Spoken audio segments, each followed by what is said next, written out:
Our next Changing the Narrative segment gives me the opportunity to speak with two people who are sharing stories that encourage all of us to seek optimism amongst the gloom and doom, but in two very different ways.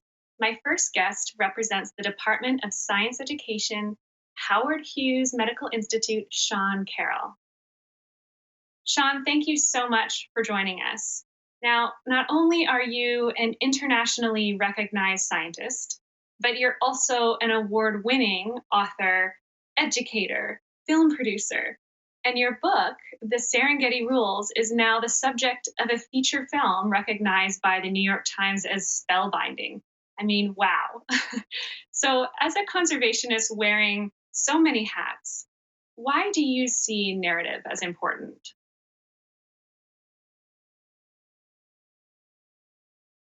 Well, hi, Amy. Um, I think, especially since I am a scientist, let's contrast narrative with facts. And I think maybe if I could tell my all my scientist friends, the one thing we could change among our habits is to realize that facts aren't enough. That humans run on stories. Narrative is how we make sense of the world. Narrative is how we connect cause and effect. Narrative is how we connect events over time. So facts just aren't enough. They have to be woven into a narrative. And of course, well done, they also move us. That's where good books and good films and other arts come in, is that not only are we making sense of the world, but we're developing those attachments and we develop our sense of optimism or the alternative from the stories that we hear. So it's really important that we share stories. Um, And stories are a great sort of unit of communication. Stories spread easily around the country and around the world. So it's to change the narrative, we got to create narratives that focus on stories that will generate optimism and hope.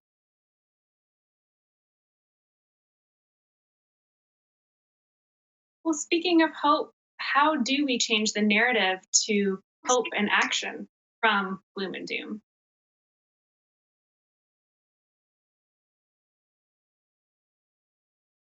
I think the really key thing is to focus on what can be done. I think a lot of storytelling about the environment, books, films, journalism, has understandably focused on what people have been talking about today as gloom and doom. But gloom and doom doesn't motivate. Gloom and doom can paralyze us, and gloom and doom can be a self fulfilling narrative. But there's so much going on, all on display for the last couple days around Earth optimism. There's so many people doing constructive things. But those stories, as it turns out, don't get as much airplay, say, for example, in regular media, news media, for example, as really bad things. As when there's a wrongdoer that may pollute a river or something like that, that makes the news. The trial may make the news, the fine may make the news, but the people who then work the next 10 or 20 years to clean that up don't make the news. It's not newsworthy any particular day. So I'm really proud that we have a close relationship with the Associated Press, and they created a series this past fall called What Can Be Saved, and really focused on stories of people who are restoring and protecting all parts of the world, various parts of the world. And these are people who are kind of the unsung heroes. And we need to sort of change our lens of particularly journalism to highlight the stories of the people who are doing this work. And when those stories are spread, people can realize what they can do locally and regionally to make the world a better place. Wow. It really sounds like you're surrounded by so many inspiring people through your work. But I'm curious, what is the number one thing that brings you hope?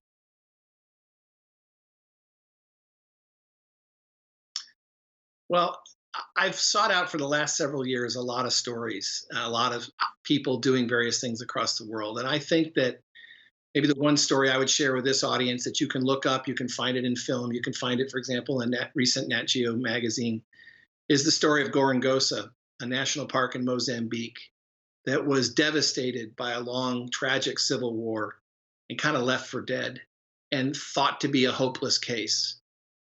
And in a modest amount of time, merely just reinstituting protection of the place not even too much reintroduction of animals, the park has become booming.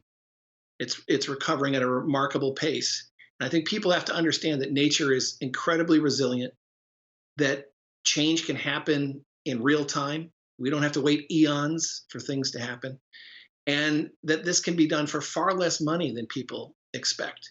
And I think Gorangosa illustrates all of those things. And then the most important thing, which is it's been great for Mozambicans. So when you have a win-win for nature and for people and realize this can be done at a reasonable cost on a reasonable time scale, I think that's given me the greatest hope going forward for the next couple of decades.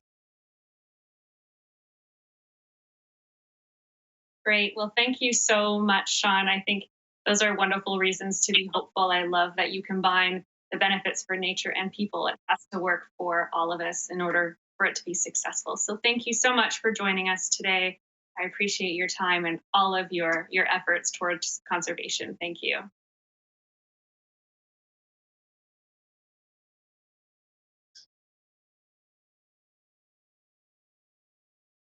So, speaking of hope, my second guest is the co editor of Reasons to Be Cheerful, Will Doig. Will, it is so great to have you here with us today. I am a loyal subscriber to Reasons to Be Cheerful, as it is such a warm reminder of all of the progress that people are making around the world to improve our livelihoods. And I especially think it's just so relevant right now as we adjust to the circumstances surrounding the current pandemic. So, for those who aren't familiar with Reasons to Be Cheerful, what is it and how did it start?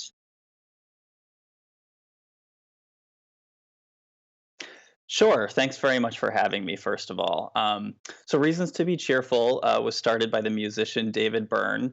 He started it as a personal project a couple of years ago. He basically built a website and started writing about news that he was reading and hearing about that made him feel better about the state of the world. I think if you ask him, he would say that he started it as a little bit of a self therapy project.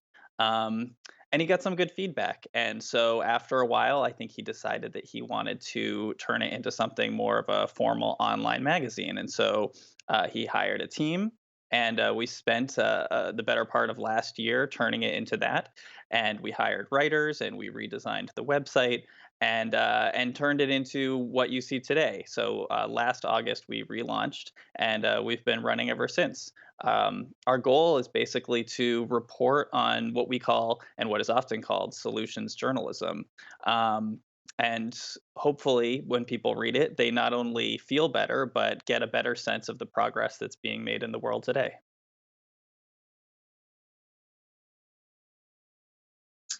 So, why is it important that the media highlights these solutions and positive change? I mean, especially in the current climate, isn't that just making people feel better when they should be focusing on some of the problems that we're facing?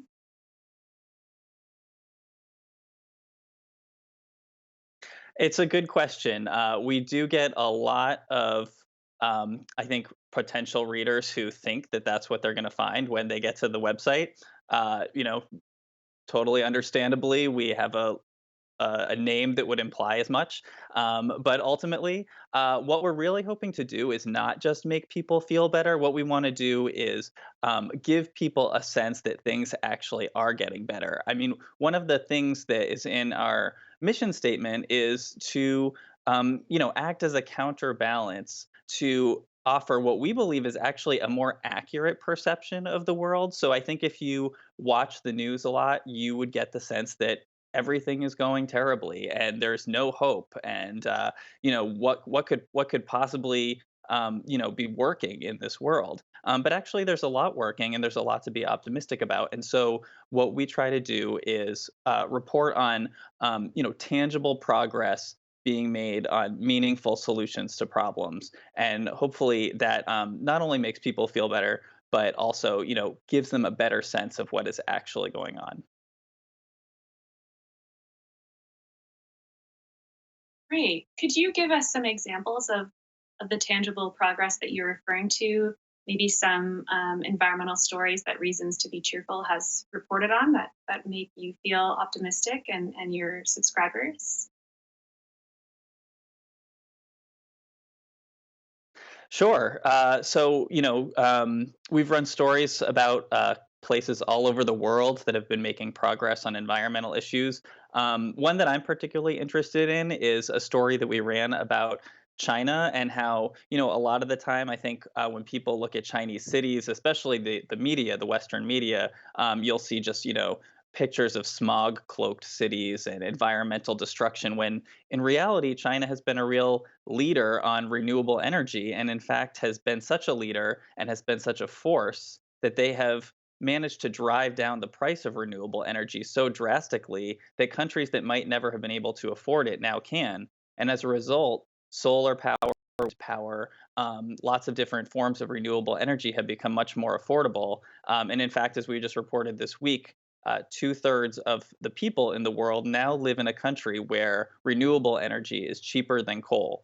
So I think those are the types of stories that you sometimes don't hear about and might have a misperception about. And I feel lucky to be able to get to work on them every day and feel more hopeful about things. Well, I feel lucky that I get to read about these through subscribing through this. So we are out of time, but one last question. Can you just say, how can people get involved and how can they follow Reasons to Be Cheerful? Sure, they can go to reasonstobecheerful.world and read our stories and follow us on social media. Great. Will, it was such a pleasure having you here today. You've definitely made us all cheerful, and I hope you've picked up some more subscribers. It's some amazing content. So thank you for all of your hard work.